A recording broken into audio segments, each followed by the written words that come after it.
Hello વિદ્યાર્થી મિત્રો, એજ્યુકટેકનો ચેનલમાં આપનું સ્વાગત છે। આજે આપણે શીખીશું ધોરણ 7 વિષય સામાજિક વિજ્ઞાન પાઠ 18 સંચાર માધ્યમ અને જાહેરાત। પાઠ 18ના સ્વાધ્યાયના પ્રશ્નોના જવાબની અહીં આપણે સમજ મેળવીશું। તો ચાલો શીખીએ પાઠ 18 સંચાર માધ્યમ અને જાહેરાત।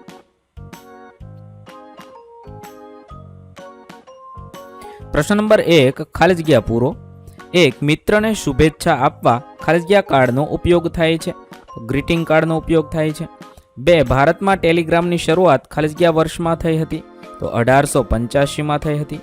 3, રેડિયો ખાલી જગ્યા પ્રકારનું માધ્યમ છે, તો શ્રાવ્ય પ્રકારનું માધ્યમ છે। 4, મનોરંજન માટેનું લોકપ્રિય દ્રશ્ય શ્રાવ્ય સાધન ખાલી જગ્યા છે, સિનેમા છે।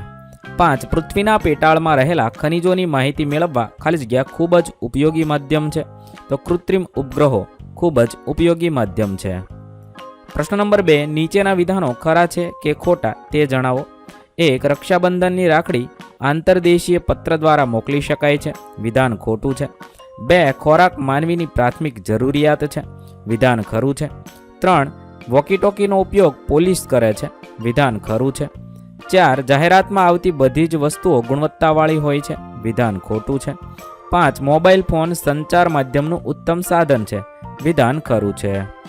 ત્યારબાદ પ્રશ્ન નંબર 3, નીચેના પ્રશ્નોના 1-2 વાક્યમાં ઉત્તર આપો। 1, પોસ્ટ ઓફિસ દ્વારા પૈસા કેવી રીતે મોકલી શકાય, તો પોસ્ટ ઓફિસ દ્વારા મની ઓર્ડરથી પૈસા મોકલી શકાય છે।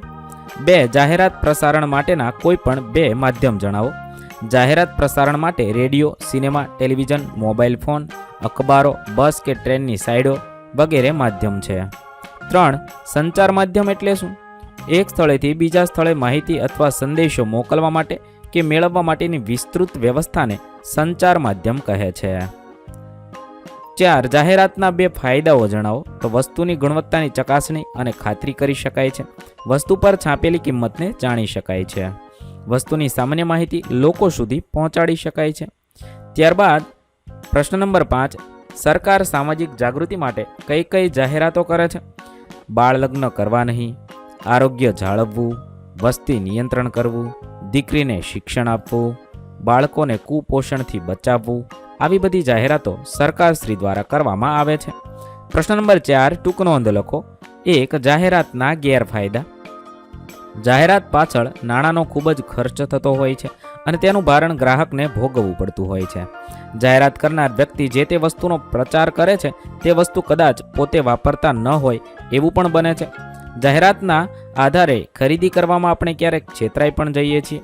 ટીવી પર દર્શાવવામાં આવતી જાહેરાત જોઈને ક્યારેક આપણે મનમાં ક્ષોભ અનુભવીએ છીએ, કારણ કે દરેક વસ્તુ આપણે ખરીદી શકતા નથી, બાળકો કે વડીલોને અપાવી શકતા નથી એવો અનુભવ થાય છે। દેખાદેખીનું ચલણ વધી જાય છે। 2, કૃત્રિમ ઉપગ્રહનો ઉપયોગ। સંચાર માધ્યમ તરીકે કૃત્રિમ ઉપગ્રહ ખૂબ જ ઉપયોગી છે। આ કૃત્રિમ ઉપગ્રહ માનવ સર્જિત છે, તેને અવકાશમાં મૂકવામાં આવે છે। પૃથ્વી પરથી અવકાશમાં રોજબરોજના સમાચાર, મોસમની જાણકારી, વિવિધ કાર્યક્રમો આ ઉપગ્રહ દ્વારા પૃથ્વી પરના કોઈ પણ સ્થળના ટેલિવિઝન, કમ્પ્યુટર અને મોબાઈલ ફોન જેવા સાધનોમાં પ્રાપ્ત કરી શકાય છે। પૃથ્વીના પેટાળમાં પાણી, ખનિજ ભંડાર છુપાયેલા છે તેની માહિતી પણ પ્રાપ્ત કરી શકાય છે। આપણા ઘરથી બીજા સ્થળ વચ્ચેનું અંતર અને રસ્તો જાણી શકીએ છીએ। કૃત્રિમ ઉપગ્રહ દેશના સંરક્ષણ ક્ષેત્રે પણ ખૂબ જ ઉપયોગી છે। 3, મોબાઈલ ફોન દ્વારા પ્રાપ્ત થતી સુવિધાઓ।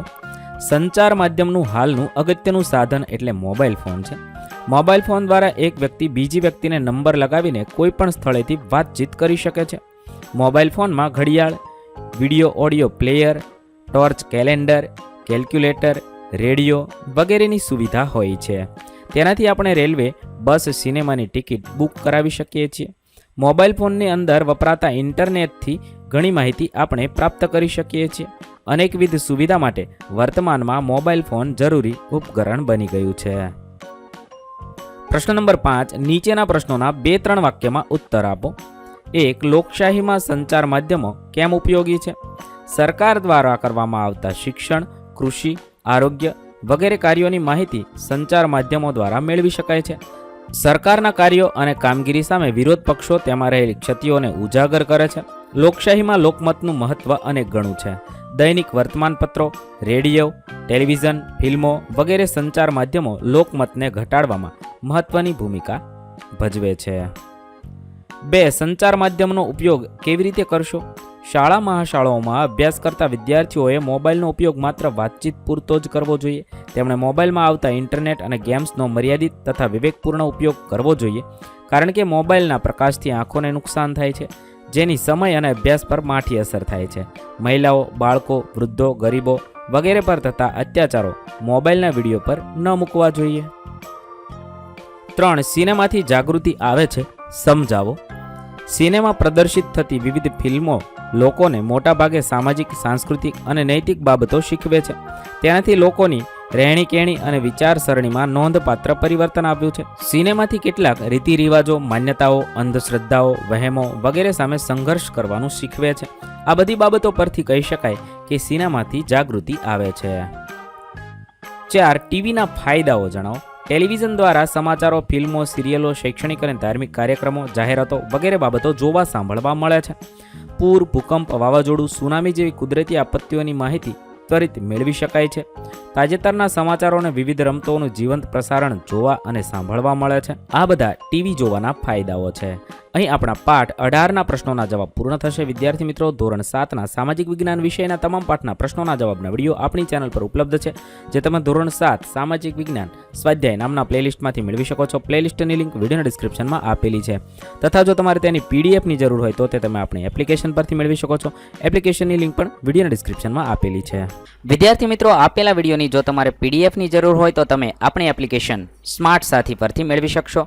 વિદ્યાર્થી મિત્રો, આપણી એપ્લિકેશન સ્માર્ટ સાથી પ્લે સ્ટોરમાં આવી ગઈ છે, જેની અંદર તમે બધા વિભાગ જોઈ શકો છો. તેની અંદર વિવિધ ધોરણ છે. ધોરણ ઉપર ક્લિક કરતાં વિવિધ વિષય ખુલશે. વિષય ઉપર ક્લિક કરતાં તેની અંદર આવતા પાઠ ખુલશે. તેની અંદરથી તમે પાઠ્યપુસ્તક પણ ડાઉનલોડ કરી શકો છો.